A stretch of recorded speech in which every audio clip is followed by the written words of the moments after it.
అమరావతిలో seed axis రోడ్డుకి 21 కిలోమీటర్లకి 1519 కోట్ల 100 కోట్లతో పూర్తి కావాల్సిన పనులకి 465 కోట్లకి పెంచేసి నిలువు దోపిడీ చేశారంటూ అంబటి రాంబాబు కీలకమైన ఆరోపణ చేసి నిన్ననే ఘనంగా జరిగినటువంటి అమరావతికి సంబంధించిన సీడ్ యాక్సిస్ రోడ్డు ఆ భవనాల ప్రారంభోత్సవం వేళ అంచనాలు పెంచడం, నిలువు దోపిడీ చేస్తున్న తండ్రి కొడుకులు కాంట్రాక్టర్తో కలిసి ఇదే తండ్రి కొడుకుల కూటమి ప్రభుత్వం లక్ష్యం అవినీతి ఆధారాలతో సహా ప్రశ్నిస్తున్నా అంటూ ప్రశ్నించుకొచ్చారు.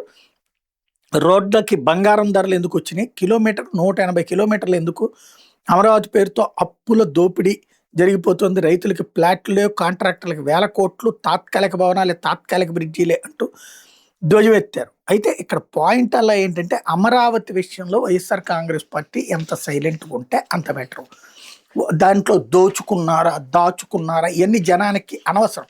ప్రస్తుతం జనానికి కావాల్సింది జగన్ టైంలో ఏమాత్రం ముందుకు పోకుండా కంప్లీట్గా ఆగిపోవడం వలన సఫర్ అయ్యారు అదే రైతులు, అదే ప్రాంత ప్రజలు అందరూ కూడా. అలాగే రాష్ట్రానికి ఒక రాజధాని అనేటటువంటిది లేకుండా పోయినటువంటి వేళ అవినీతి జరగలేదని జనం ఎవరు అనుకోవట్లేదు. ముందు రాజధాని నిర్మాణం పూర్తి కావాలి అనుకుంటున్నారు. కాబట్టి అసలు రాజధాని విషయంలో వైఎస్ఆర్ కాంగ్రెస్ పార్టీకి ఆ పాయింట్ ఆఫ్ వ్యూలో చూస్తే ఎలాంటి అవకాశం లేదు. అనవసరంగా మాట్లాడి కాస్తో కోస్తో ఉండే సింపతిని చెడగొట్టుకోవడం దండగా.